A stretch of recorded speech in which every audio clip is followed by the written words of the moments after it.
pengakuan, tapi jangan mencari pengakuan. Saya ulangi lagi, ya. Hari ini kita akan belajar tentang mendapat pengakuan. Ya, bedanya apa dengan mencari pengakuan? Oh, beda sekali, ya. Kalau mendapat pengakuan, kita itu tidak perlu mencari pengakuan. Karena ada yang memberi pengakuan buat kita semuanya. Nah, Tuhan ingin kita mengerti konsep ini dalam kehidupan kita, supaya kita tidak mencari pengakuan. Saudara, pengakuan itu sangat penting dalam hidup kita. Saya ulangi, pengakuan itu sangat penting. Bahkan seorang anak kecil pun, perhatikan ya, anak kecil pun itu butuh pengakuan. Contoh ya, kalau kita melihat seorang anak, nah ini penting semua kita. Ya, kalau kita melihat seorang anak, entah umur berapa, lebih-lebih kalau di bawah 10 tahun, pas mereka jalan, lalu mereka itu melihat sampah. Dan tanpa disuruh, perhatikan ya, tanpa disuruh, anak ini ambil sampah itu. Lalu diangkat, dibawa ke tempat sampah. Saudara bisa bayangkan ya. Nah, ayo kita beri pengakuan, beri apresiasi, beri penghargaan pada anak itu. Tepuk pundaknya atau kita peluk dia, katakan terima kasih. Lakukan ini sepanjang umur hidupmu. Hal kecil tapi berdampak kalau kita memberi pengakuan bahwa anak ini hebat sekali. Jadi pengakuan ini sudah menjadi kebutuhan dasar setiap manusia sejak masih kecil. Catat itu. Maaf, bahkan hewan kesayangan kita, anjing contohnya, kalau dia berhasil melakukan sesuatu, saudara lihat sikapnya. Dia itu cari pengakuan. Biasanya seekor anjing ya yang sudah buat sesuatu, melakukan sesuatu yang kita anggap baik, lihat aja. Dia langsung dekati tuannya atau nyonyanya, terus ekornya digibas-gibaskan dan wajahnya mendongak. Dia cari pengakuan. Ayo peluk dia atau elus kepalanya. Wah, itu sebuah konsep yang membuat anjing itu, hewan peliharaan kita itu tahu bahwa kita memberi apresiasi kepada dia. Nah, papa mama yang hampir tidak pernah atau jarang memberi pengakuan apresiasi kepada anak-anaknya, hari ini kita harus mulai mengerjakannya itu. Nah, rekan-rekan, ya, satu sel, ya, satu LP. Jangan segan kalau rekan kita berhasil mengerjakan sesuatu atau buat sesuatu baik yang berguna bukan untuk kita, perhatikan ini, walaupun yang rekan kita buat itu bukan untuk diri kita, tapi untuk yang lain, kita yang melihat harus memberi apresiasi atau pengakuan. Terima kasih ya, kamu luar biasa. Maafkan saya kalau saya cerita. Saya ini punya kebiasaan pergi kemanapun juga, ya, dimanapun juga. Kalau melihat ada petugas kebersihan yang sedang ngangkut sampah, sedang nyapu, sedang mengeringkan lantai, saudara, saya punya kebiasaan. Selalu saya bilang terima kasih. Bapak atau ibu sudah membersihkan tempat ini. Walaupun itu bukan rumah saya. Tolong hargai apapun yang orang itu kerjakan. Walaupun bukan untuk kita. Nah, suatu kali saudara, di suatu gereja cukup besar. Ya, dan itu pertama kali saya diundang ke gereja itu. Ya, saya ulangi, itu pertama kali saya diundang ke gereja itu. Nah, saya ini punya kebiasaan. Ketemu security, satpam, ketemu pembersih, cleaner. Kalau di dada mereka ada nama, maka saya akan panggil nama itu. Itu kebiasaan saya. Nah, terus saya coba tanya, udah berapa lama kerja di sini? Ya, keluarga bagaimana, sudah menikah atau belum? Saya tanya. Nah, pas saya lagi menyampaikan firman, ini pertama kali di gereja itu. Lalu saya digerakkan Roh Kudus untuk cerita tentang salah satu petugas kebersihan gereja itu di mimbar. Saya memberikan kesaksian itu. Saya sebut namanya. Dan buat saya, maaf, itu hal biasa. Tapi saudara tahu, selesai ibadah, biasa pembicara diajak makan. Beberapa majelis di gereja itu terheran-heran. Begini komen mereka. Banyak pembicara pengkhotbah diundang ke sini. Tapi baru Pak Daniel yang bisa sebut nama pembersih atau cleaner itu, petugas kebersihan itu. Ada yang lagi bilang, saya ini sudah sekian tahun loh berjemaat di sini. Saya nggak pernah tanya namanya, saya nggak pernah perhatian. Oh, komennya banyak sekali. Saya tidak tahu kenapa Gali memilih tema ini, biar nanti dia menjelaskan. Tapi inilah kehidupan. Saya ulangi lagi, hewan saja membutuhkan pengakuan atau perhatian. Lihat beberapa tahun terakhir di sosial media, begitu banyak video-video pendek tentang beberapa jenis hewan, bisa burung, bisa binatang buas, bisa hiu, ya, bisa beruang, singa. Kalau mereka kita beri perhatian, kita beri kasih sayang, mereka itu berubah, saudara. Bisa bayangkan, itu hewan. Maka itu warga binaan anak-anak saya yang sangat Tuhan sayangi, ingat, mungkin pandangan masyarakat, kalau saudara bebas nanti pasti wajar kurang respek. Maaf ya, mantan warga binaan. Tapi lihat tadi anak 9 tahun 6 bulan kuliah di Fakultas Kehidupan di LPP Martapura, Kalimantan Selatan. Tapi bisa tampil, wah, betul-betul percaya diri. Itu loh yang Tuhan ingin kita kerjakan untuk semua orang yang ada di sekitar kita. Tolong Gale atau Filipus, pakai ayat yang mana tema ini? Saya tahu di kitab Mazmur, salah satu pasal di 150 pasal kitab Mazmur itu ada kalimat ini. Saya lupa di ayat mana, tolong saya. Datangnya peninggian, kalau saya nggak salah, itu dari Tuhan yang menciptakan langit dan bumi. Itu kata-kata luar biasa. Gale ada ayat yang dipakai enggak untuk tema ini? Kalau ada yang tahu di Mazmur berapa itu? Wah, Mazmur 75 ayat 7, Bis. Terima kasih. Silakan dibuka. Mazmur 75 ayat 7. Terima kasih Bapak. Inilah penghargaan yang luar biasa. Maka itu saudara, saya kemana saja, kalau satu kali saya kembali ke tempat itu, mereka akan, yang pernah saya sapa waktu mereka membersihkan sesuatu, saya bilang terima kasih ya. Saya ke warung mana saja, ke rumah makan mana saja, saudara ketemu petugas apa saja, saya tetap memberikan penghargaan itu. Mazmur 75 ayat 7. Tetapi Tuhan adalah hakim.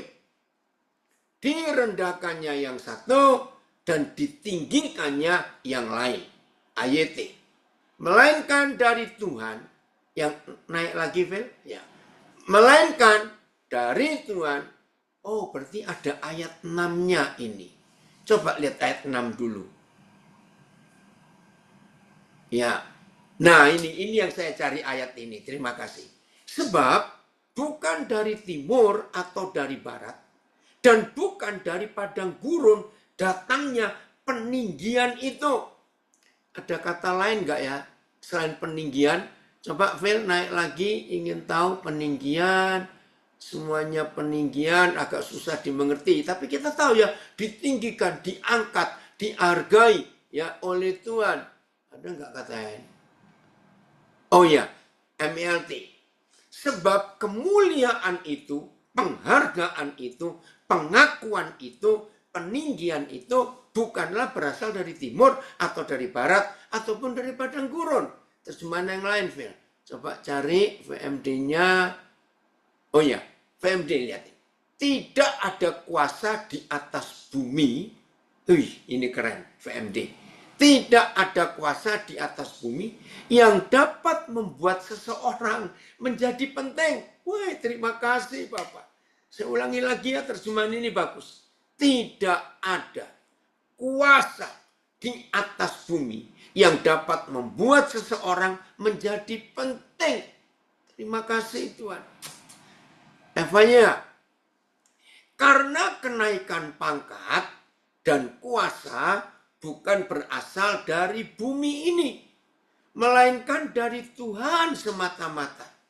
Ia menaikkan yang satu, meninggikan, dan menurunkan yang lain. Terima kasih Bapak. Maka itu saudara, kalau hidup kita saat ini betul-betul hidup di dalam kasih karunia Bapa kita, ini loh. Lalu dari mana datangnya peninggian? Kita lihat ayat 7. Dari berapa terjemahan yang lain tadi, MELT-nya. Ya, ayat 7 untuk MELT. Maka itu lagi sekali, semua warga binaan, percayalah, selama saudara kuliah di Universitas Kehidupan, ya, tapi fakultasnya nggak enak. Maaf, fakultasnya penderitaan. Nggak apa-apa. Begitu saudara lulus, percayalah firman ini terjadi. Tetapi Tuhan sendirilah yang menghakimi. Ia merendahkan yang satu dan meninggikan yang lain. Namun Tuhan adalah hakim. Dia merendahkan yang satu, tapi meninggikan yang lain. VMD-nya. Ya. Tuhan adalah hakim. Dia menentukan siapa yang penting. Ia mengangkat satu orang dan menurunkan yang lain. Ini dia. Ayat Eva-nya. Oh, sama 6 tadi ya. Berarti sudah jadi satu tadi dengan ayat yang ke-6. Baik. Nah, saya tanya. Kalau seseorang memberi pengakuan kepada kita. Maaf ya. Kalau ada orang memberi pengakuan. Dari ayat mana itu? Logonya, saya ulangi. Kalau seseorang memberi pengakuan kepada kita, boleh nggak saya katakan kalimat ini? Pasti istilah yang sering kita pakai, ada maunya. Ada maunya, maaf ya, tidak semua. Tapi wajar. Boleh saya berkata ini? Setuju? Kalau sampai ada orang memberi pengakuan kepada kita, pasti ada maunya. Betul? Nah, kita ngertilah istilah itu. Tapi kalau pengakuan itu, peninggian itu, apa itu tadi? Kemuliaan itu datangnya dari Tuhan pencipta langit dan bumi. Pasti nggak ada motivasi apa-apa. Betul tidak? Nah, maka itu. Ada banyak piagam-piagam penghargaan. Ngerti ya maksud saya? Ada banyak piagam-piagam penghargaan.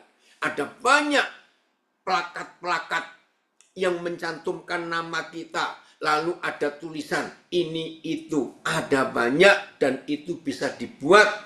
Bahkan ada orang pesan sendiri piagam penghargaan itu. Hanya untuk keren saja. Ya nggak salah juga. Walaupun agak aneh. Maafkan saya. Tapi kalau Tuhan yang memberi pengakuan, kalau Tuhan yang memberi peninggian, kalau Tuhan yang memberikan, percayalah, itu murni. Tidak ada motivasi apapun juga. Ayo kita lihat Yohanes 1 ayat 47. Saya suka sekali dengan firman ini. Terima kasih Bapak. Ini kedahsyatan yang luar biasa. Apa yang Tuhan katakan tentang Nathanael? Yohanes 1:47. 47. Ya. Kata Filipus kepada Natanael. Mari, lihatlah. Jadi Filipus sudah bertemu Tuhan Yesus lebih dulu. Bahkan Tuhan Yesus juga interaksi dengan Filipus. Nah, Filipus ini punya saudara, namanya Natanael. Wajar Filipus ingin saudaranya ini pun jumpa dengan Tuhan Yesus. Maka itu warga binaan, kalau ada anggota baru gabung di kamar kita, di sel kita, ya jangan dicibir, jangan dikomentari apa-apa. Berbuatlah baik, walaupun dia nggak baik. Maaf saya pakai kalimat ini, karena semua pendatang baru itu pasti ada penolakan dalam dirinya, walaupun dia sudah divonis salah. Saya ulangi, setiap pendatang baru yang datang bergabung di sel kita, itu pasti rata-rata tidak ramah. Karena nggak suka di tempat itu. Nah, kita yang sudah lama di situ, ayo sambut baik-baik. Justru beri dia pengakuan, beri dia penghargaan. Nggak usah merasa asing, kita ini senasib. Setuju ya? Kita ini senasib. Bahkan kita sebagai anak-anak Tuhan, murid-murid Tuhan Yesus, harus berlaku ramah kepada yang baru bergabung ini. Bahkan kalau perlu kita hibur. Udah, kami sudah lebih dulu di sini. Ayo kita nikmati. Ingat ya, sudah berapa kali ini kita belajar. Nikmati ketidaknikmatan itu dengan senikmat-nikmatnya. Pasti saudara baru ini paling tidak akan menemukan sesuatu. Oh, aku diterima di sini. Oh, aku dihargai di sini. Karena dianggap senasib. Ayo kita buat itu. Kembali belum selesai baca Yohanes 1:47. Jadi Filipus ingin saudaranya ini pun berjumpa dengan Tuhan Yesus dan menemukan arti hidup yang sesungguhnya. Kata Filipus kepadanya, mari dan lihatlah. Yesus melihat Natanael datang kepadanya. Lihat, inilah pengakuan itu. Woi. Kuhatatnya mention ini icat sesebuni gabung. Yesus melihat Natanael datang kepadanya. Ini peninggian itu, ini pengakuan itu, ini kehormatan yang luar biasa. Lalu berkata tentang dia. Ingat loh, Natanael belum pernah jumpa Yesus. Tapi karena Yesus itu Tuhan, ini peninggiannya, ini pengakuannya. Lihat. Inilah seorang Israel sejati. Tidak ada kepalsuan di dalamnya. Saya kagum melihat fakta ini. Diakui langsung oleh Tuhan Yesus. Dan pengakuannya, peninggiannya, nggak main-main. Lihat, inilah seorang Israel sejati. Tidak ada kepalsuan di dalamnya. Coba saudara renungkan. Sebaik-baiknya orang baik. Tapi kalau ketemu sahabat yang palsu, yang pura-pura, maaf loh, orang baik pun jadi nek. Setuju ya? Karena semua kita tidak suka kalau ketemu orang munafik, orang pura-pura, palsu lagi, enak betul. Ayat. Yesus melihat Natanael datang kepadanya dan berbicara mengenai Natanael. Lihatlah, seorang Israel sejati, tidak ada kepalsuan di dalam dia. Maka Yesus melihat Natanael datang kepadanya, lalu berkata dari halnya, tengoklah, seorang orang Israel yang sungguh asli, genuine, yang tiada tipu daya padanya. PS, Yesus melihat Natanael datang, lalu berkata tentang dia, lihat, itu orang Israel sejati, tidak ada kepalsuan padanya. TSI-nya, ya TSI-nya beda, tapi jelas sekali. Waktu Yesus melihat Natanael datang, dia berkata tentang Natanael kepada kami loh ya. Lihat, Dia itu orang Israel sejati yang tidak mungkin menipu. Saudara, pengakuan ini sangat luar biasa. Ya. Biasanya kita itu mendengar pengakuan dari seseorang. Ya, lihat ya, saya mau katakan ini. Biasanya kita itu kalau mau memberi pengakuan pada seseorang, tolong dengarkan. Harusnya kita tahu dulu orang itu siapa.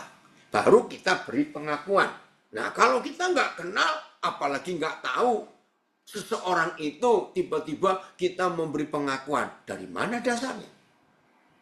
Nah, karena Yesus Kristus itu Tuhan, nggak perlu ada orang lain memberitahu tentang seseorang. Karena Tuhan Yesus kenal hati kita semua. Maka kalau Tuhan Yesus yang memberi pengakuan, itu pasti murni. Nggak punya tendensi, nggak punya motivasi, nggak punya udang di balik batu, istilahnya begitu. Berarti jujur. Tapi kalau kita memberi pengakuan pada seseorang, maaf, pasti ada perbedaan, apa itu? Perbedaan mutu, maaf ya. Kalau ada orang begitu baik kepada kita, sering memberi duit, ya, sangat mengasihi kita, wah, pengakuan kita pasti yang baik-baik. Tapi kalau orang itu, maaf, mau beri pengakuan apa? Pada orang kita nggak suka. Nah, itu bedanya. Kalau Tuhan mengakui kita, pasti murni. Maka itu tema ini belajar, jangan cari pengakuan dari manusia.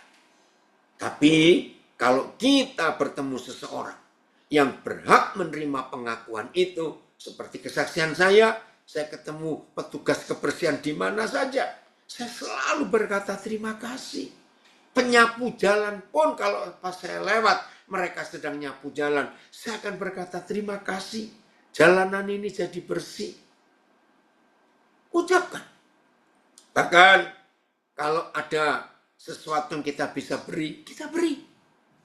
Nah, di situ kan kita nggak punya motivasi apa-apa. Itu bukan jalanan rumah kita. Ngerti ya istilah ini? Kalau kita di toilet umum, ada yang sedang bekerja, bilang terima kasih. Saya suka memberi sesuatu kalau pas saya bawa sesuatu. Nah, itu yang Tuhan ingin kita miliki. Dan itulah karakter Kristus yang ada. Nah, piagam-piagam, plakat-plakat, penghargaan dan semuanya, Taipei Ren, Ni Hao.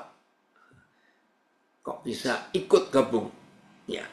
Kalau kita mendapat piagam, plakat, apa saja, pasti bukan ada kebanggaan. Apalagi kalau piagam itu, plakat itu dari Istana Kepresidenan Republik Indonesia. Wow, pasti akan kita pajang di ruang tamu kita. Betul ya? Oi, dari Sydney, dari Taipei, puji Tuhan kita belajar. Wajar itu. Tapi kalau plakat itu cuma dari upacara perlombaan 17 Agustus dari RT kita dapat, ya udahlah kita terima. Maaf ya, jangan tersinggung. Beda kalau kita dapat plakat piagam penghargaan dari Istana Kepresidenan. Saya harap saudara mengerti ini. Nah, inilah hal yang Tuhan ingin kita miliki dalam hidup. Ada banyak hal yang kita temukan di dalam firman Tuhan. Bagaimana Yahweh Tuhan pencipta alam semesta ini memberi penghargaan, pengakuan kepada saudara kita. Esther contohnya. Wih, luar biasa. Sampai hari ini salah satu dari 7 hari raya besar orang Yahudi adalah hari raya Purim. Nah, hari raya Purim itu diperingati sebagai penghargaan, pengakuan atas imannya Esther yang menyelamatkan bangsa itu dari genosida. Ya, istilah asing, genosida itu pembasmian suku tertentu. Jadi hari itu kalau Esther ratu itu tidak berbuat sesuatu, maka tidak ada Israel di bumi sampai hari ini. Tidak ada. Karena punah. Maka itu berapa kali tercatat di Alkitab. Setan itu nggak suka dengan bangsa ini. Bahkan kelompok-kelompok tertentu. Lihat 4 hari yang lalu ada penembakan di Sydney pas di hari raya, salah satu hari raya orang Yahudi Hanukkah namanya, hari terang. Itu pemasangan lampu di bait suci.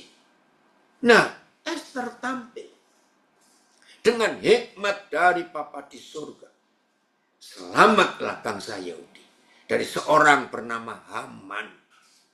Nah, hari raya peristiwa itu diperingati sampai hari ini sebagai hari raya yang disebut Purim. Esther dapat penghargaan, dapat pengakuan. Luar biasa. Yusuf dapat pengakuan dari surga. Karena dia pun menyelamatkan orang Yahudi. Saudara, ini hal yang luar biasa. Karena Yusuf, Israel itu selamat. Berapa minggu yang lalu, salah seorang anak kami, sekeluarga itu jalan-jalan ke Shanghai, di Tiongkok. Nah, kami belum pernah ke sana, tapi saya tahu sejarahnya. Nah, mereka berkata, wih, Shanghai itu cantik sekali. Saya bilang, iya. Nah, dia heran. Saya belum pernah ke sana kok bisa komen. Karena saya suka melihat, karena ada satu sejarah yang pengakuan dunia ada khususnya orang Tiongkok kepada orang Yahudi. Di satu bagian kota Shanghai. Nah, anak saya juga heran. Loh, kok papi tahu? Ya, karena baca sejarah. Jadi di salah satu bagian di tengah kota Shanghai, ada perkampungan Yahudi. Dan itu banyak orang tidak tahu. Jadi di tengah hiruk pikuknya kota besar, kota terbesar kedua setelah Beijing, itu Shanghai. Ada kampung orang Yahudi. Dan betul-betul itu semua Yahudi. Nah, kok bisa? Nah, saya cerita.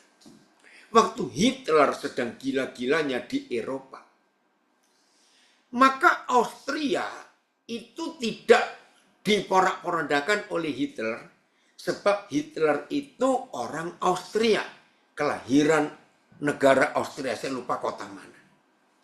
Nah, pada waktu Hitler sedang gila, maka Austria ini cukup terjaga, karena Hitler nggak mau merusak itu tanah kelahirannya. Nah, waktu itu tahun 40-an Perang Dunia Kedua, 43 sampai 45 ya, atau 41 saya lupa. Duta besar Tiongkok yang bertugas di Wina, itu kota, ibu kotanya Austria, melihat sadisnya Hitler, maka diam-diam dia membuat visa ya untuk ribuan, enggak ratusan, ribuan orang Yahudi supaya bisa keluar dari Eropa. Kalau enggak mati mereka. Wih, Hitler itu ganasnya, jahatnya luar biasa. Saya enggak tahu berapa ribu jumlahnya, saya lupa, saudara bisa cari di sejarah. Lalu ribuan orang Yahudi ini naik kapal, naik pesawat susah waktu itu ke Tiongkok. Karena duta besar Tiongkok ini orang Shanghai, maka dia kontak keluarganya di sana. Tolong sambut saudara-saudara kita ini untuk mengungsi. Nah, saudara, perang selesai.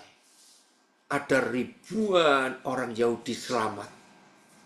Lalu tahun 48 bulan April, ketika Israel merdeka menjadi bangsa baru, lalu pemerintahan Israel memberi pengakuan penghargaan kepada duta besar Tiongkok ini karena menyelamatkan ribuan orang Yahudi. Maka itu di tengah kota Shanghai ada perkampungan Yahudi. Ini sejarahnya. Dapat pengakuan, dapat penghargaan. Kalau saya sebut salah seorang saudara kita, mantan warga binaan, yang penghargaannya, pengakuannya masih berlaku sampai hari ini, yaitu saudara kita Pak Nelson Sembiring. Masih ingat ya, saudara kita ini luar biasa pengakuannya, sehingga dunia pun mengakui, pemerintah pun mengakui, karena selama Pak Nelson Sembiring menjadi warga binaan, oh Tuhan pakai dia membuat pabrik tahu Dan pabrik tahunya masih berjalan sampai pada hari ini. Saudara bisa bayangkan. Nah itulah penghargaan, itulah pengakuan. Maka itu ayo hari ini kita pun harus punya kesempatan untuk dapat penghargaan, pengakuan. Nah sekarang kita lihat sisi negatifnya. Maaf ya, jangan marah dulu. Saudara percaya nggak? Setan pun bisa memberi penghargaan kepada manusia. Maaf ya, maaf. Misalnya, kalau ada orang-orang yang dipakai oleh setan dan berhasil, pasti setan itu kan memuji-muji orang itu. Wih, kamu hebat loh, kamu hebat loh. Nah, tapi jangan cari penghargaan atau pengakuan yang dari si kunyuk ini. Celaka sekali kita. Setuju ya? Nah, maka itu biarlah Tuhan yang memberi kita pengakuan, penghargaan itu. Supaya dunia juga ikut memuliakan Tuhan. Saya percaya di antara kita semuanya pasti punya saudara-saudara tertentu yang jadi kebanggaan, jadi idola kita karena berhasil hidupnya. Ya sebut saja siapa saja nama-nama hebat yang ada di dunia ini. Nah itulah bentuk penghargaan. Oke, sebelum saya lanjutkan, maaf ya nanti saya nggak bisa sampai selesai karena kami harus berangkat, saya dengan istri saya. Nah Gale coba cerita, berbagi kenapa milih tema ini. Ada kali? Iya, Ya, bentar. kenapa milih tema ini? Bentar ya. Ya, jadi tema ini saya pilih supaya kita sama-sama belajar ya, bahwa kita hidup ini jangan sampai untuk mengejar pengakuan. Apalagi ya di Mengejar zaman sekarang ini pengakuan. ya, Oke, ya. banyak Terus, orang menggunakan media sosial, menggunakan lain oh sebagainya ya, lah ya, ya. ya untuk apa mencari pengakuan di sana. Bahkan ada juga orang yang sampai berpikir bahwa harga dirinya itu datang dari pengakuan itu sendiri. Gitu. Hingga Hmm. mereka ini memiliki motivasi yang salah dalam hidupnya. Jadi ya mari sama-sama kita belajar. Hidup ini jangan kita sibukkan untuk mengejar pengakuan dan untuk mendapatkan banyak tepuk tangan. Tapi buatlah hidup ini benar-benar sibuk dalam pekerjaan Tuhan dengan tangan yang mengasihi. Agar hidup kita ini ya tidak terjatuh karena banyaknya pengakuan. Ingat, nyamuk mati karena banyak tepuk tangan. Ya, ini hanya gurauan ya. Ingat, nyamuk mati karena banyak tepuk tangan. Jadi buat saudara-saudara, ya jangan sampai hidup kita ini kita gunakan untuk terus menggunakan untuk mencari pengakuan. Ya, karena banyak di luar sana juga yang saya lihat, apalagi di sekarang ini kan banyak ya apa namanya bencana alam di mana-mana. Mereka menggunakan sosial media itu ya beberapa ada yang ya ada yang tulus bahkan beberapa ada yang bulus ya beberapa ada yang bulus bahkan mereka ini ya menggunakan menggunakan pengakuan itu ya menggunakan sosmed itu untuk mencari pengakuan ya ibarat kata begini di saat mereka memberi jadi tangan kanan mereka ini memberi tapi tangan kiri mereka ini sambil dokumentasi ya sambil mendokumentasi ya itu ibarat kata kan seperti pengakuan juga. Ya, supaya dilihat banyak orang, oh si A baik ya di dalam bencana alam seperti ini mereka mau berbagi dan bla bla bla bla bla bla. Nah, tetapi di balik itu ada sesuatu yang ibarat kata bertolak belakang. Ya. Dia di sosial media baik, tetapi di belakang itu mereka saling menjatuhkan sama lain, bahkan tidak mengasihi sesama yang lain, begitu. Nah, jadi ya kita sama-sama belajar bagaimana hidup kita ini jangan sampai ya terpaku oleh pengakuan. Jadi kerjakanlah pekerjaan Tuhan dengan tangan-tangan yang mengasihi agar orang lain yang mengakui kita dengan apa yang mereka lihat, bukan kita yang mencari pengakuan supaya kita dilihat. Begitu ya. Jadi itu Papi kenapa saya memilih tema ini. Luar biasa. Puji Tuhan. Jadi setuju ya saudara apa yang Gali katakan ini ya. Bagi yang belum kenal, Gali ini juga lulusan Universitas Kehidupan. Berapa lama Gali di dalam? 6 tahun, Bi. Ya, 12 semester, lumayan, puji Tuhan. Ya, ayo, semua warga binaan, nanti kalau saudara lulus kuliah di wisuda, harus menunjukkan hal-hal yang positif di masyarakatnya, supaya ada pengakuan yang betul. Oke, bagian terakhir. Ya, nanti Gali atau siapa bisa teruskan. Kisah Rasul 13 ayat 22. Ya, ada yang telah. Oh, Yasar bin. Ya, itu Hitler lahir tahun 1889 di Braunau, ya, oke, Austria. Udah, setelah Saul disingkirkan, lihat pengakuan papa ini. Ya, oh, ada komen, memakai segala cara untuk mendapat pengakuan, bahkan dengan cara yang jahat. Ada, gitu ya. Setelah Saul disingkirkan, Tuhan mengangkat Daud menjadi raja mereka. Tentang Daud, wah, saya ini suka kalimat ini, saudara. Ya, dari Brisbane ada komen juga, betul ya, Iwan? Tentang Daud, Tuhan telah menyatakan, inilah pengakuan dari surga tentang Daud, ya. Aku telah mendapat Daud anak Isai, seorang yang berkenan di hatiku, dan yang melakukan segala kehendakku. Saudara, sampai hari ini, saya itu masih kagum. Oh, Ibu Pendeta Ria Toar ikut gabung juga. Kagum dengan apa yang Papa katakan tentang Daud. Saya ulangi lagi, tadi saya sudah sebutkan. Kita ini memberi pengakuan kepada seseorang. Itu setelah kita melihat apa yang dia kerjakan atau hasil hidupnya. Nah, tapi lihat tentang Nathanael dan tentang Daud, mereka dapat pengakuan dari surga sebelum kerja apa-apa, sebelum ketemu Tuhan bahkan. Nah, ini yang aneh. Bagaimana satu pribadi yang belum pernah berjumpa dengan Tuhan, tapi Papa di surga memberi pengakuan, yaitu jawabannya karena Papa kenal kita semua. Isman, puji Tuhan, kamu gabung. Apa yang Tuhan nyatakan tentang Daud, apa pengakuannya, apa peninggiannya? Aku telah mendapat Daud anak Isai, seorang yang berkenan di hatiku. Cocok dengan hati Tuhan.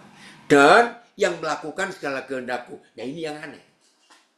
Kita memuji seseorang karena dia melakukan segala sesuatu yang kita inginkan. Itu setelah dia buat sesuatu. Nah, ini kan belum apa-apa. Bahkan dengan tegas pengakuan datang. Yang melakukan segala kehendakku.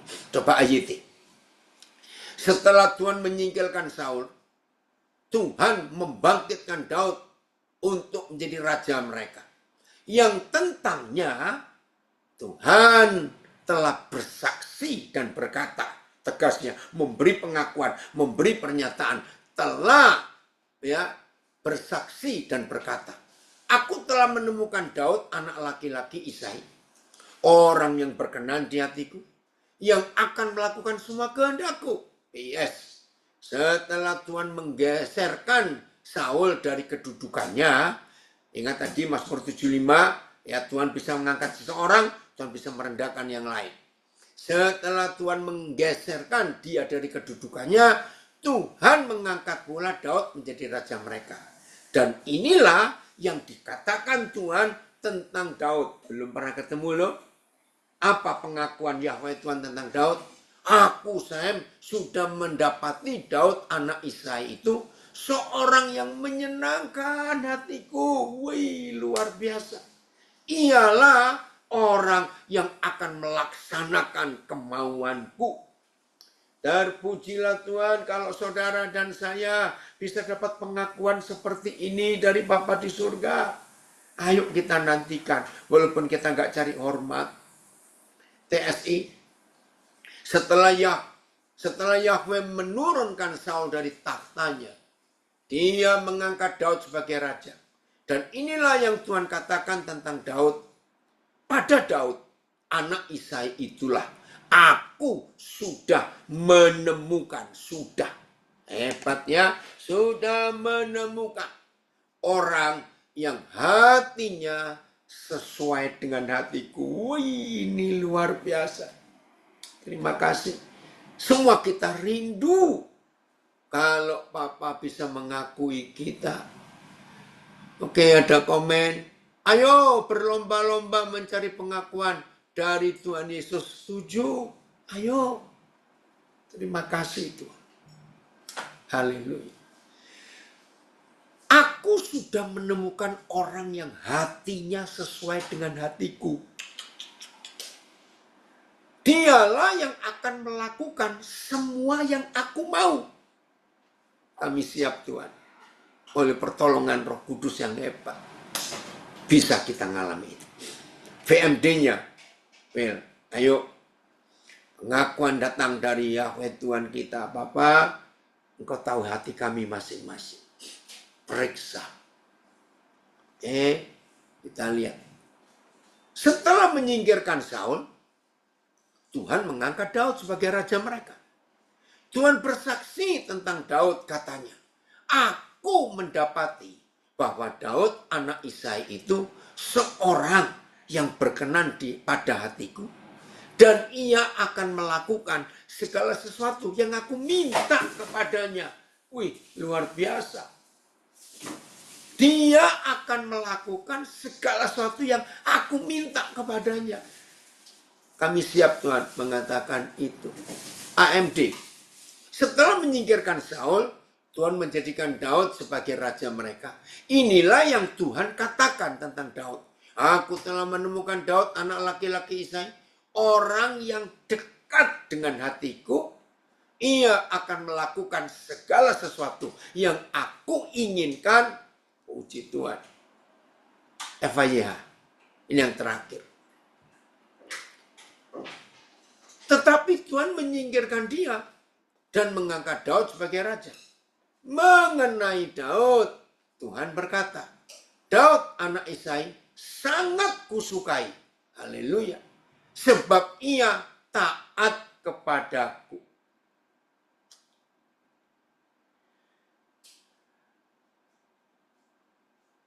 Papa temukan sesuatu di hati kami masing-masing. Temukan sesuatu di hati kami yang membuat Papa jatuh hati kepada kami. Saudara, di Alkitab tidak memberikan syarat. Begini nomor 1, begini nomor 2. Ada 7 langkah supaya kita mendapat pengakuan. Enggak, cukup 1 saja. Kalau di hati saudara dan di hati saya selalu ada ketaatan kepada Papa, perhatikan, waduh, hidup ini akan luar biasa. Maka itu semua tergantung diri kita, bagaimana kita mau melakukan apa yang Tuhan mau. Sebelum kita buat apa-apa, surga sudah tahu. Indah ya, menyenangkan ya kalau Tuhan memberikan pengakuan kepada kita. Oh, itu sungguh luar biasa. Saya harus keluar untuk pergi, saudara lanjutkan ya. Ayo jangan ditutup ya. Tapi maaf untuk sosial media saya harus tutup karena saya harus pergi. Ya, saya senang hari ini bisa bertemu dengan orang-orang hebat.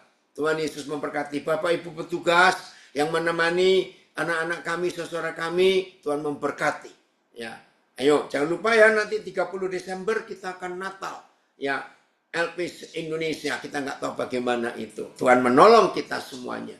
Tuhan Yesus memberkati. Ya, jadi orang-orang hebat yang dapat pengakuan dari surga. Shalom, haleluya. Saya kembalikan.